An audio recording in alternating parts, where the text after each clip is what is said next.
Hi everybody, and welcome to this very special Waterstones Bookseller Plus event with Lesley Parr and her editor Zoe Griffiths. We are delighted that The Valley of Lost Secrets is Waterstones Children's Book of the Month this month, but we are sad that we can't come and see you all in your shops and sign books. So we're really pleased to be doing this, and we hope that The Valley of Lost Secrets is for life and not just for Book of the Month. So it's going to gear you up to sell this for months and months and months to come. So without further ado, I'm going to hand over to Zoe, who's going to be in conversation with Lesley. If you have any questions, we'll do questions at the end. If you just type them in the chat, and that will come to me, and then I'll sort of compare that at the end. We'll see how that goes. Anyway, over to you guys. Hello everyone, thank you for joining us tonight. Hello Lesley, how are you doing? Hi Zoe, I'm okay, thanks. See you? Yes, I'm good, thank you. Did you ever dream you'd be Waterstones Children's Book of the Month? I dreamt. I wanted. Wasn't obviously entirely sure I was going to get it, so I'm just so thrilled. It was just brilliant, so good. Yeah, it's all super exciting. I've never actually done an event like this before. Quite often as an editor, you just stay in the background. And even though you spend a lot of time thinking about the sales hooks of a book, both for booksellers and for readers, our main focus is on the story and supporting authors to write books that they can. I know this isn't the January any of us hoped for. And with the majority of bookshops closed, I'm sure people here tonight who haven't yet had the chance to read The Valley of Lost Secrets, the lucky things. Do you want to tell them briefly what your book is about? Yes, so my story is set in 1939 at the very start of the Second World War, where the mass evacuation of children to safer places in Britain happened. My main character is a 12-year-old boy called Jimmy, and he's evacuated from Islington in London to a place in South Wales called Llanbryn. Llanbryn doesn't actually really exist, but so it's a fictionalized version of a real place, which is called Llanhilleth. And so it's a fictional place, but I mention real places like Islington and Cardiff and Aberbeeg and other places like that. So Jimmy's evacuated with his little brother Ronnie, who's 6, and Ronnie settles really well. Jimmy not at all, but Jimmy sort of doesn't want to let himself start to enjoy his new experiences, or even really at the beginning like the really nice couple that they're billeted with, who are called Mr. and Mrs. Thomas. So Jimmy's very unsettled and everything's so different to him. He's never seen mountains like this. He's never seen a countryside that's industrial, so there's and cold tips on the mountains, and he's not a happy boy at all. And then the thing which actually makes him happier and improves his life is something that you wouldn't think would be something that would improve his life, and that's finding a human skull in a hollow tree. But that's the catalyst for changes for more people than just Jimmy. Oh, exciting, mysterious. I remember when I first read The Valley of Lost Secrets on submission, and I instantly fell in love with Jimmy and with Ronnie and with a character you didn't mention, Florence. And we've often said that your writing is so accomplished, it's hard to believe that you are a debut. But I know that's because you've worked so incredibly hard on this book, but it really is your first novel. Did you always want to be a writer? How did you begin? I was always interested in stories, and I could read when I was really quite small. And my parents were readers, and my mother used to tell us stories in bed, my brother one side, me the other, and she just used to make them up off the cuff. And I think I get that from her. When I was sort of up towards my teens, I used to write a lot just for pleasure at home. I used to sit in my bedroom with notebooks. I used to write poems and stories. That got pushed to one side when I was a teenager.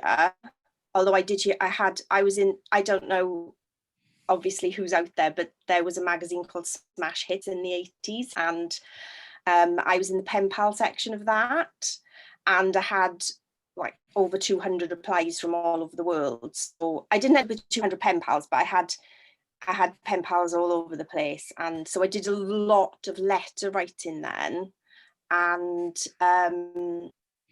then life moved on. I moved to London. I moved to Islington, which is why I've chosen for that to be the place that the children are from in my story, because it's a place I know and I absolutely love, and I go back there whenever I can.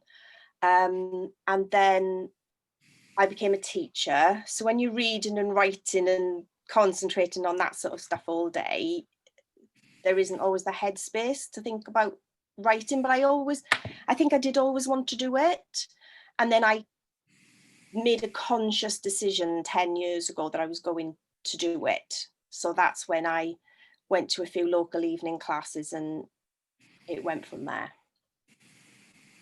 I can't believe I didn't know that about Smash Hits. That's the first time I've heard that, and I am just like, oh my goodness, we need to discuss that more. I think I called myself Charlie Taylor or something, because I was such a Duran Duran fan. Like, yeah.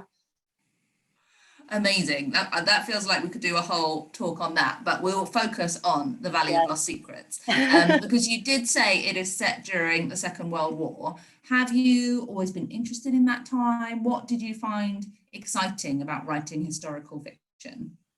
That era in particular has always been the one that I've been most interested in. When, you know how people quite often say, oh, if I had a time machine, or if you time, what would you go to? And a lot of people say something really quite exotic and far away.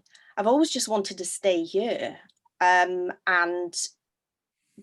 go to World War II. So even years ago, when it wasn't even as far away as it is now, it's always interested me. I think, well, I know from the point of view that you're presented a certain view of it, that we're together and everyone's, you know, looking after each other. And I thought, people aren't like that.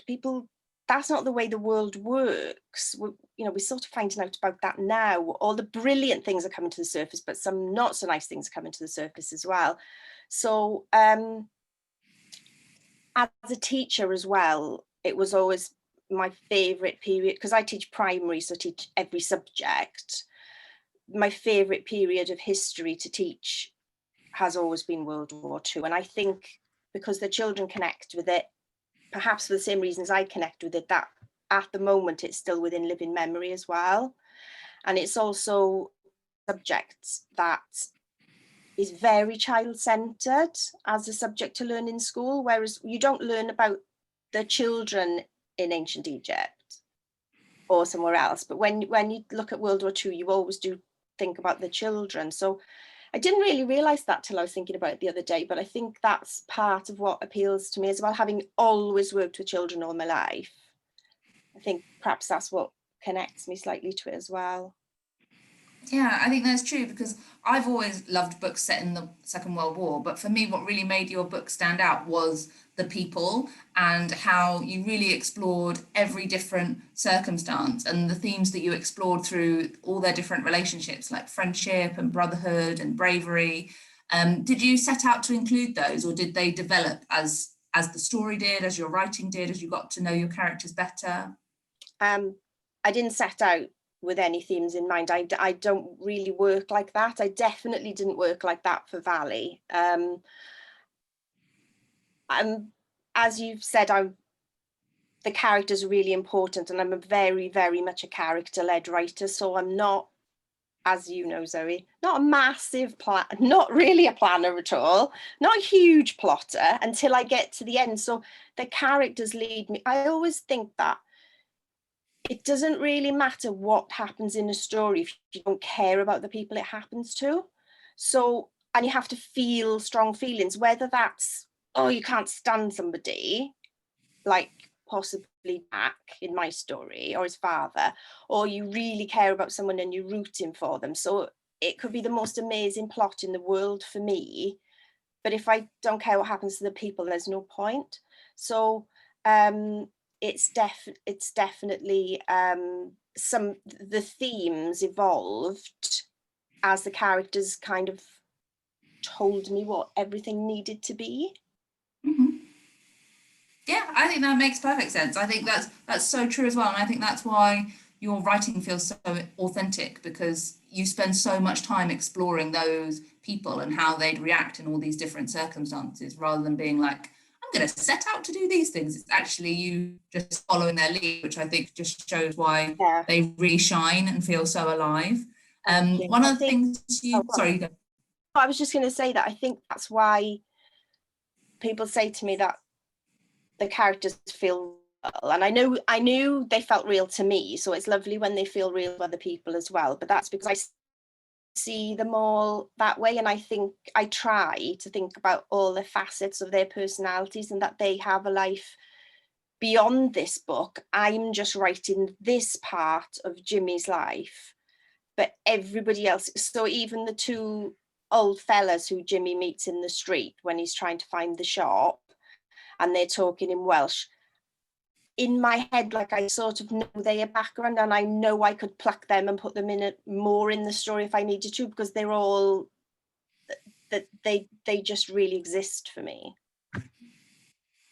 That's really nice. One of the other things you also said when you were giving us kind of the overview of what your book is about is that there's a wonderful mystery running through the heart of it. And one of the things we wanted to make this book even more special, from your gorgeous cover by David Dean, was to give readers their very own mystery to solve at the end. Do you want to give a hint of what that is for anyone who hasn't had the chance to discover it yet? Okay. So I'm not going to take any credit for it because it was Zoe's idea. To have a little something that is almost hidden on each page. Not every page, you get so far in and then something changes on the pages, and that turns into a little secret message really for the reader. And then at the back of the book I've written, so I wrote that code or message, and then at the back of the book for anyone who wants to, I've explained how to work it out but not the answer. So it's just another thing where the children or the adult readers, anyone reading it, can feel like they've worked something out as well, not just Jimmy, Florence and Ronnie. Yeah.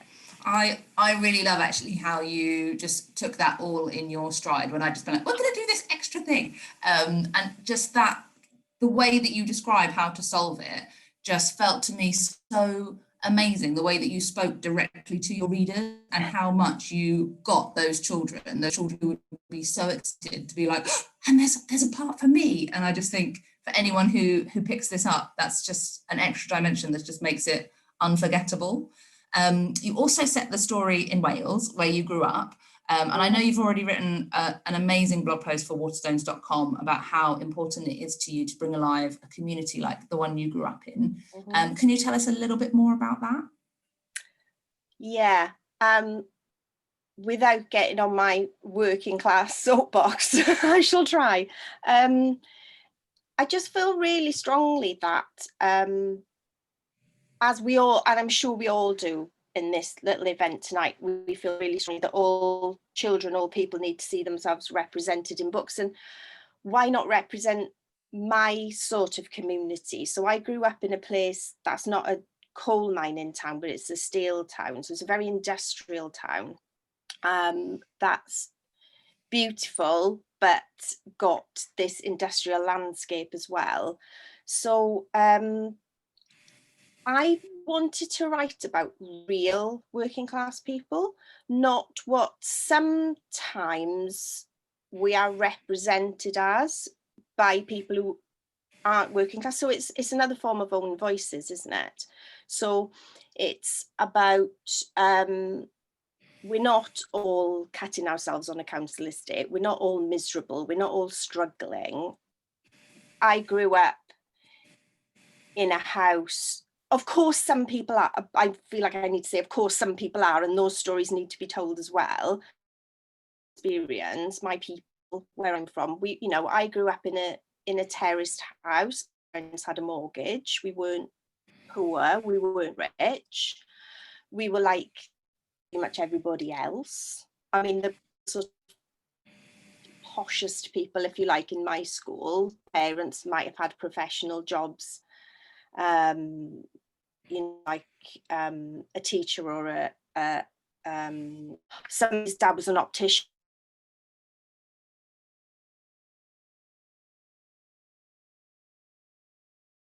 Either worked in the steelworks, or in my parents' case, they met in a factory and then continued to work in blue collar jobs. And my dad was a taxi driver for most of the time when I was, most of my life actually. So it's just about showing real people in these places that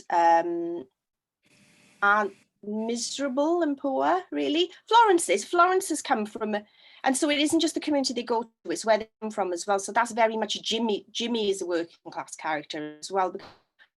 Somebody once said, when somebody I was talking to made the assumption straight away that they were all dirty poor and came from the East End. And I said, but they're not, and they don't. So it's just those little stereotypes. I didn't set out on a rampage, I'm going to break these stereotypes, but I suppose it's a little bit of write what you know, really, and just wanting to show the truth of just hardworking people who are just getting on with life. I think you've definitely done that. And I think you're right that it's just as important. And I think, again, that ring of truth that you bring through all of your book is because it is really from your heart. At Bloomsbury, we very much feel that The Valley of Lost Secrets is a future classic. We had a gorgeous quote from Emma Carroll that said it had echoes of Carrie's War and Goodnight, Mr. Tom. We would say that your books are perfect for fans of Emma or Michael Morpurgo. Would you agree? What kind of books do you like to read? And do you have any favourite authors? I'll happily agree with the comparisons.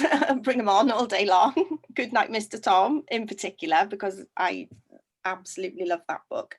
I actually didn't read Goodnight, Mr. Tom till after I'd started writing Valley.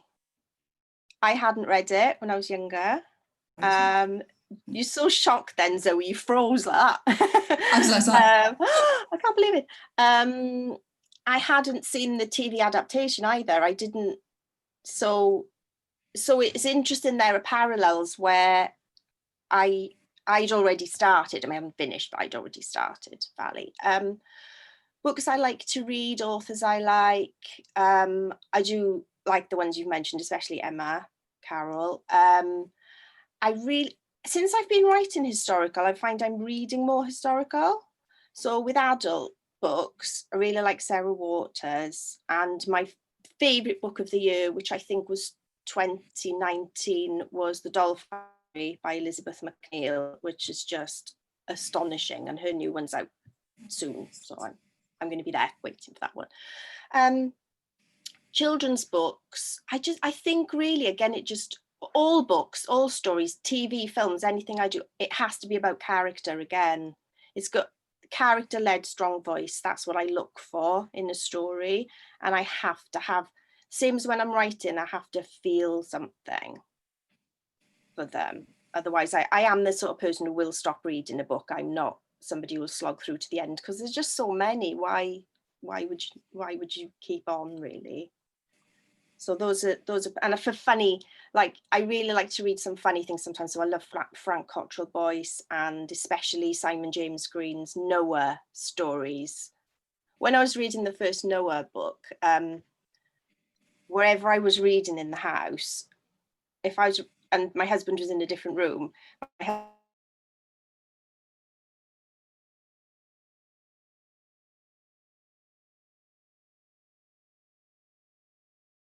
sometimes as well, isn't it? Yeah, I think we all need that pretty much now. Yeah. I know we had some other questions planned, but I'm actually going to leave it there because I know that everyone is keen to ask you some questions themselves, and we've had some flooding in. So thank you so much, Lesley, and thank you so much, Waterstones, for all your support so far. And just we open the floor to questions, I just need to say that we do have proofs available for anyone who hasn't had a chance yet to read Valley. You just need to email publishernews@bloomsbury.com to request one. So thank you. And here's Lesley. Thanks, Okay, Zoe. that was brilliant. We've got lots of nice questions. So from Tracy McHardy, who is from Exeter High Street branch, but Welsh, to clarify. She has said, how was it writing about Wales from an English point of view, aka Jimmy's? Oh, I like that question. Thanks, Tracy. I'm like a politician now. I'm going to try and remember all your names. So I think one of the reasons why I enjoyed it and it worked was it gave me the opportunity to really show off Wales and the people in the community. Had he been Welsh, he wouldn't have been surprised about anything. He wouldn't have been confused and shocked, and he couldn't have had a lot of the emotions he had. So it's a weird thing to say, but it's actually kind of extra Welsh because he's English, because he notices everything. Yeah, I can see that. So, and then, so following on from there, Peter Whitehead, who's from head office, says, choice of writing it in the first person is interesting. How did you approach getting into the child's head and getting that inner voice so spot on? Oh, thank you, Peter. I'm going to make myself laugh now every time I say that. I think probably being a teacher has helped, and I've mostly taught year 6, which is roughly Jimmy's age because he's 12. I think for me, it's just a case of really thinking about every single word, and would a 12-year-old boy in 1939 have said it? And it was a challenge, but I liked it because I like a challenge, and it made me work harder. And I think if you think it's spot on, then perhaps that's why, because it wasn't easy. So I worked really hard at that. And of course, you've got the anachronisms and everything to add in as well, because it's 1939. But it's really just I suppose the simple answer is concentration. Was there anything that you put in that Zoe was like, they're not going to say, oh God, I can't think of one young person's slang thing, but it's crept in there and it had to come out in the edit? No, I don't think so. And Zoe's shaking her head. Not by the time it got to Zoe, no. Again, because I am really a very pedantic person, I don't think I would have let anything through anyway. I was double checking. I mean, the amount of times I have typed the word etymology, if I had for every time I typed etymology, I'd be loaded. So I'm quite thorough when I'm doing it as well. So, I mean, yes, some stuff has crept through, but it's definitely prepped. Holly J has asked, says, historical fiction often comments on contemporary life. Are there things in the book that you feel reflect issues happening today? Great question, Holly J. Hi, Holly. Yes, I think I didn't set out to do that, but again, I think it's if you're writing about a child who feels unsettled and displaced and had to go to another place, and in this case from one country to another, albeit within Britain, I suppose if we want to reflect on things that are going on today, then those feelings, the same child who to move house, I think I didn't consciously set out to, but I think because I do write about, I try to write about how people would really feel, then it's kind of become a bit universal as a result, maybe. I would definitely agree with that. And then this is from Letty, Letty Hawthorne from Northallerton in North Yorkshire, says, I love all of the characters, well, except for the few who I detest. And I really resonated with the evacuees as outsiders, not quite trusted, seen as other by many of the locals. don't really have a question, but I wanted to thank you for illustrating otherness and being an outsider through the lens of the war and evacuees is so effective and very moving. Thank you. I can't wait to read whatever you write next. And that is just so nice. I thought that might be quite a nice one to end on. Oh, wait, no, this is a good one to end on. That's just in from Chris Hill. What's your favourite Duran Duran song and what other smash hits era bands did you like? So, favourite song could possibly be like album track. So New Religion or Friends of Mine, probably. Single, controversial, New Moon on Monday, maybe. What other bands did I like at the time? Well, I sort of didn't allow myself to like many other bands at the time. It had to be Duran Duran or nothing. I sort of grew out of that slightly, and I've always quite liked rock. So I'm trying to think of anyone in particular. I was really like Cher. When I was a teenager, I had a Cher album and I nearly wore that out. So I'm randomly jumping around there because I was quite surprised by that question, but it's a good question. And then one final question back to Zoe for really what everyone wants to know.